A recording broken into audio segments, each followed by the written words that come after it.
lover of all things wedding related, and welcome to the Wedding Wisdom Podcast with your hosts, Tonya Hoops and Morgan Powell.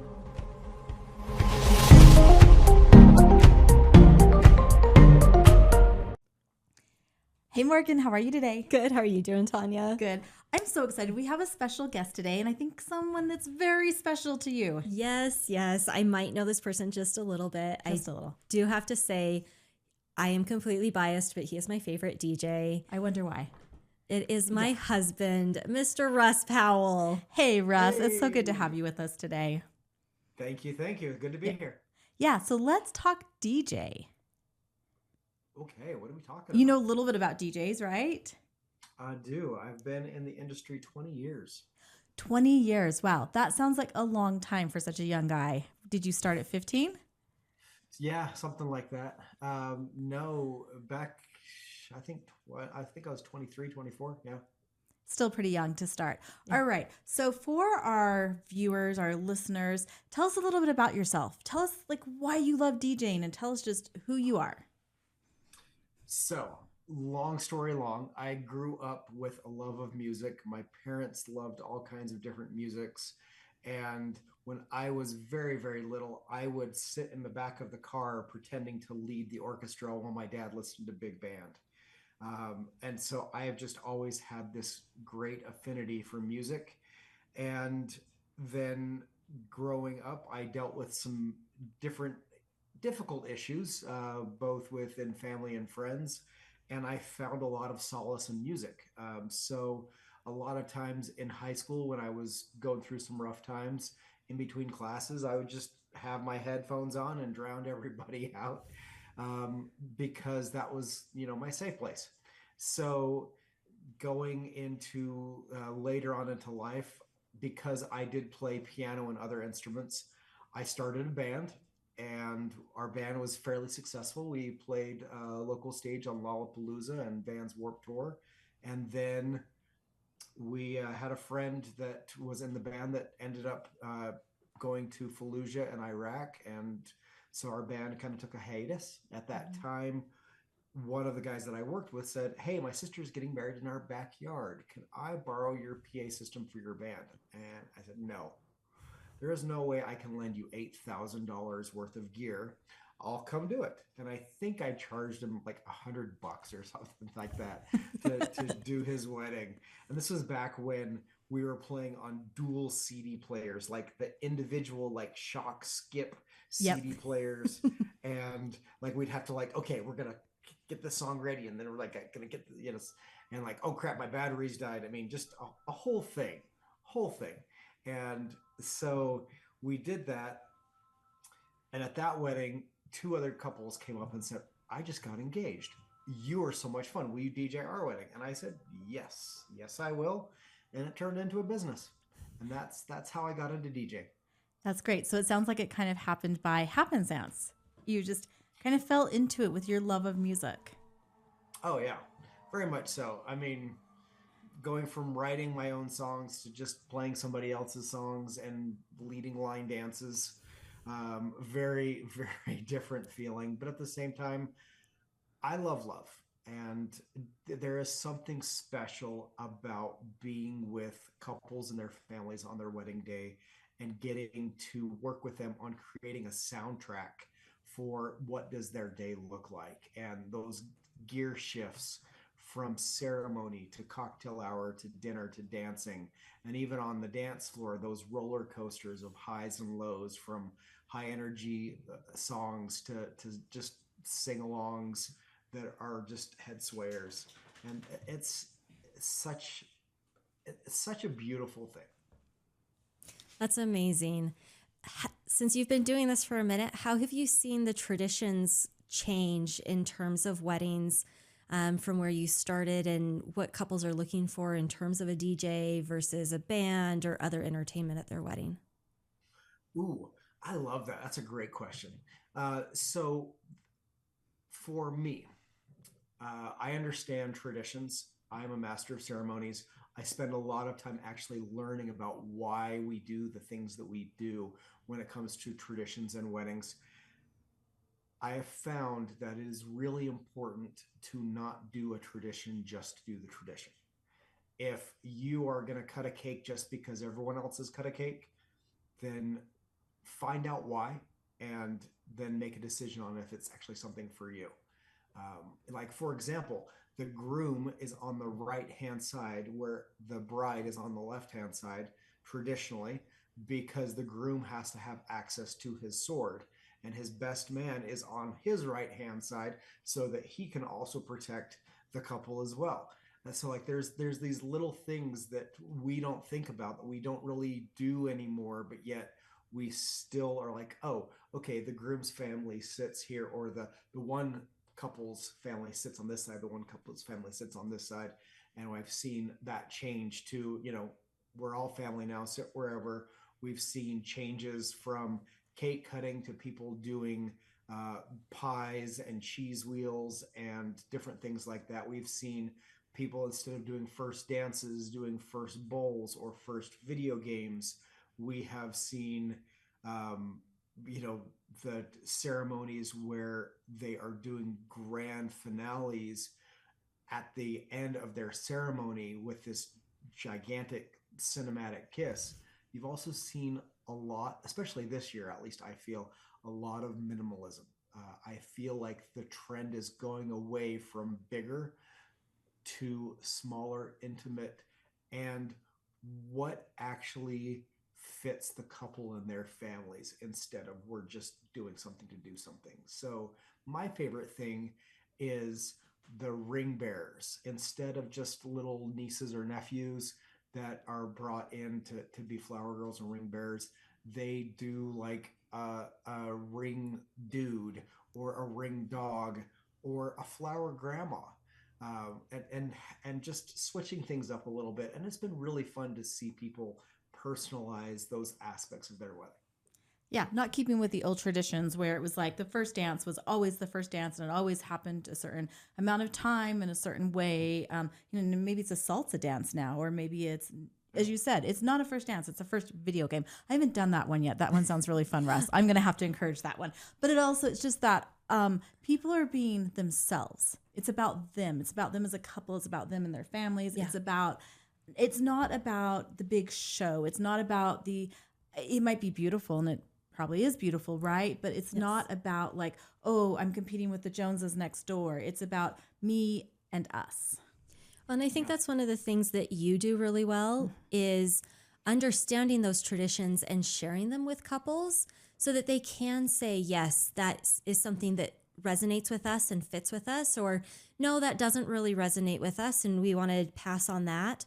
Or the third option is, yeah, I like that, but I don't love how you do that, or I'm celiac, or I have this other constraint, and working with them to figure out how to incorporate that and making it meaningful to them as a couple and their families. Right. One of the things that I really like is a lot of younger couples that get married, they are thinking of this as just their moment. They are not looking at it as communal, because marriage is both the individual, a blending of family, and a coming together of community. And so that you do have some aspects that honor those that have gone before us, like doing a anniversary dance. Traditionally, you do an anniversary dance where we invite everybody onto the floor and then we pull them off until just the oldest couples that have been married or together the longest are left, and you give them a microphone and you say, what advice do you have for the couple? Or, the bride or groom gives them like flowers or something like that. I actually like it the other way, because it is more personal to do a floor filler. It is more personal to say, hey, this is a special moment, so we're going to let them have a moment to dance first without the song being like almost winding down, and they get maybe 20 seconds by themselves dancing. We let them come out onto the floor and lead this open, and then we start bringing more and more people on until the floor is filled. And then it is okay, we started and I'm getting a little bit teared up about this. It's like you have a grandparent, right? They started and now they have however many kids and however many grandkids, and this is one of their their prodigy that's getting married, and you've now filled the dance floor with friends and family that all came together because this couple, you know, 30, 40, 50 years ago came together, and now we all get to party. So it's little things like that that I like to make sure that couples get a chance to personalize so that they can make a decision on, does that work for them? Do they have grandparents that it would make sense to honor? Or is it, hey, you know what? My grandpa passed away and it would be really hard for my grandma to have to, you know, do or hear about a dance without him. You know, it's being sensitive to those moments.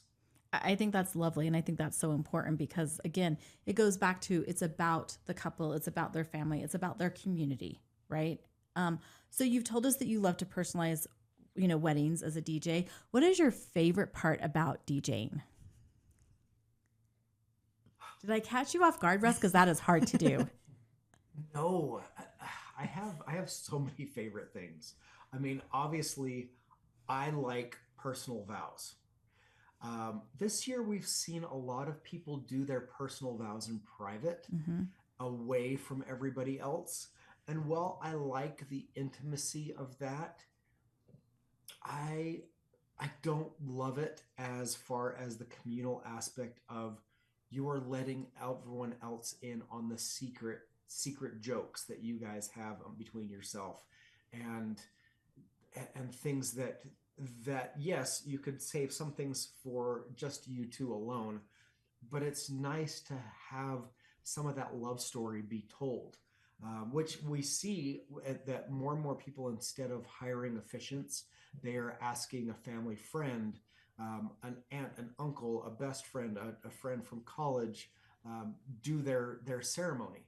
Um, I would like to see more, though, of actual telling of their love story, of like, this is how we met, this is how we got engaged, these were our first thoughts about each other. This is when I saw that person, I was like, oh my goodness, she is wife material, and I would love to take her out on a date.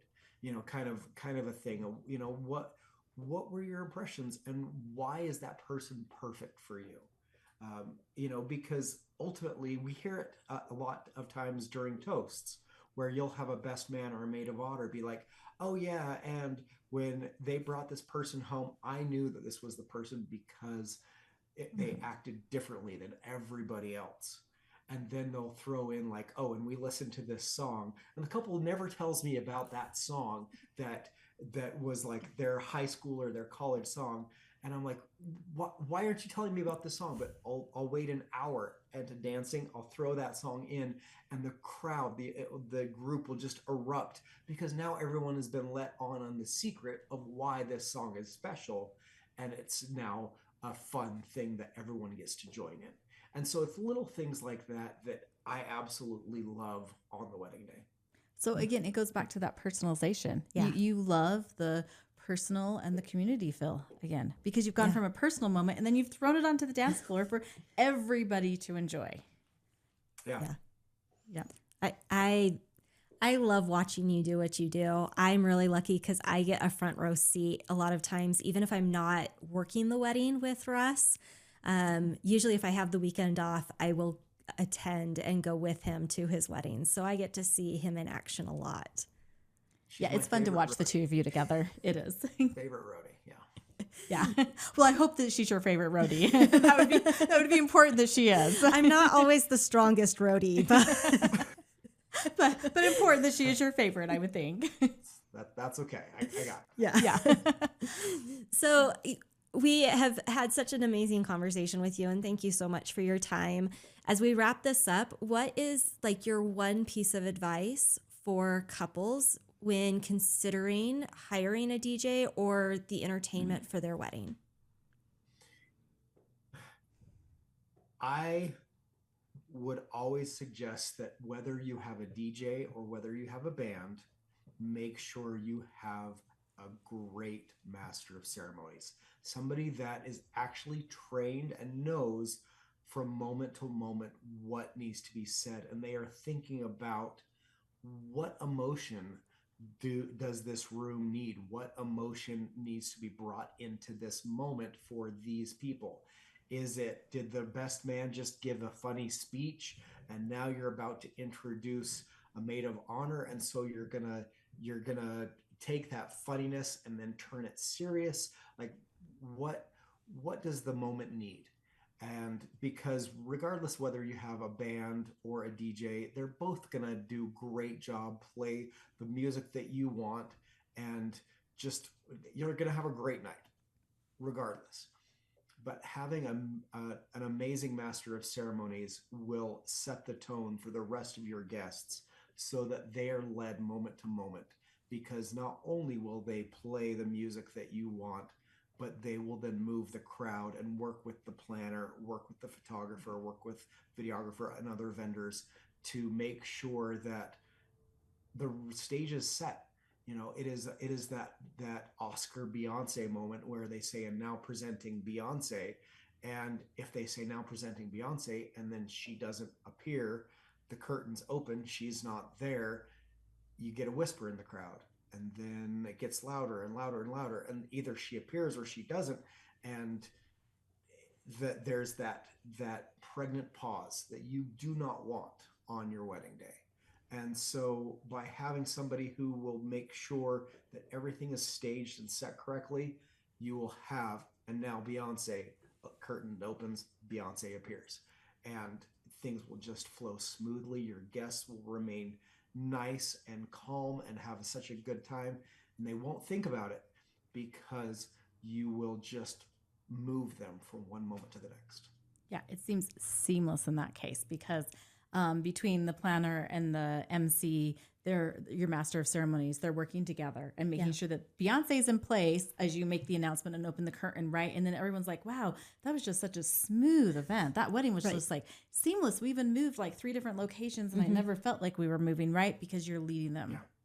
I think that is something that couples don't really consider is how smoothly the event runs, because consciously or subconsciously, everybody is comparing your event to things like the Oscars and late night television and those really big award shows that even, the Super Bowl halftime show. They look at that and they compare your event, even if it's, a smaller affair, to those really big things that we're used to seeing. And we don't even do it consciously. So having that is a really great thing. Okay, Russ, I have a last question for you. And then we do want you to give everyone your information because it's important that they know how they'd like to book you. They can find you because I do know you do weddings all over the world. Maybe in Africa with us last year. Yeah, that's a whole different story. But here's my next question for you is I would love to know what either your the most like stressful moment you've ever had or the best moment at a wedding, that one story that just always stands out for you of like, oh, wow, this was just like either amazing or it was almost disastrous because they happen. My favorite experience was with Jenny and Janir. Janir, he is Turkish, and his mom was flying in from Turkey.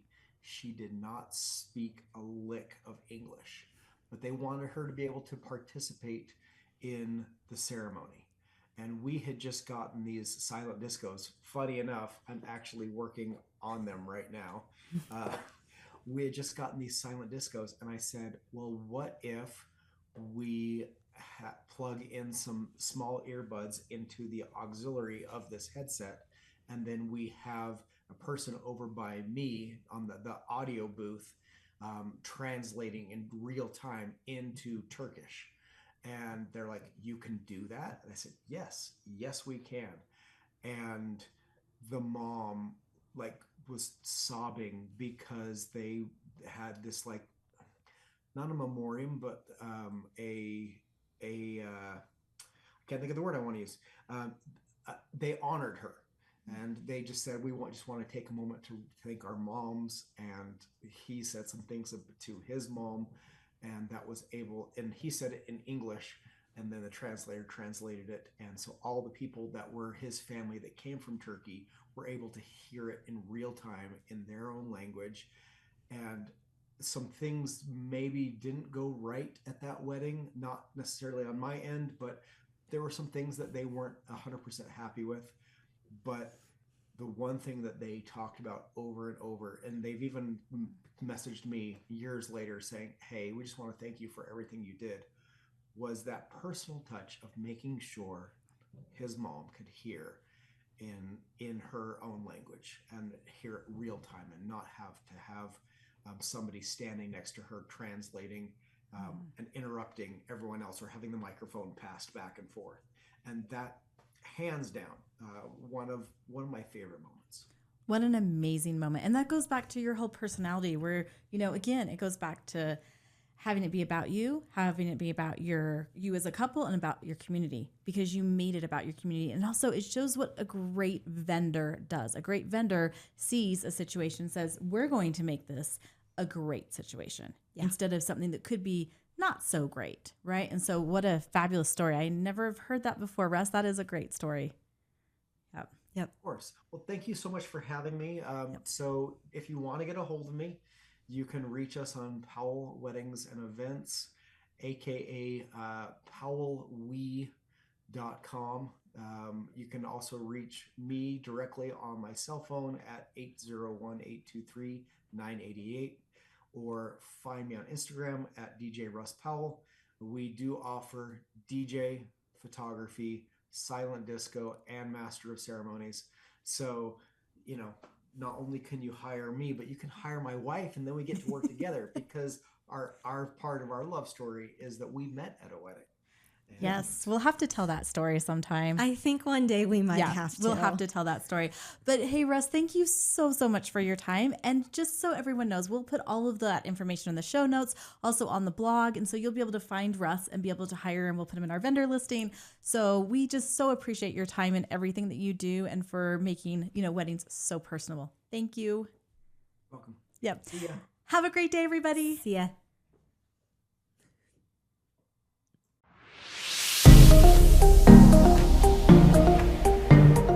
Thank you for listening to the Wedding Wisdom Podcast with your hosts, Tonya Hoops and Morgan Powell.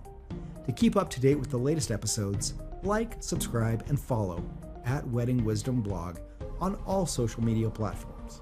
To submit content, please email weddingwisdomblog@gmail.com.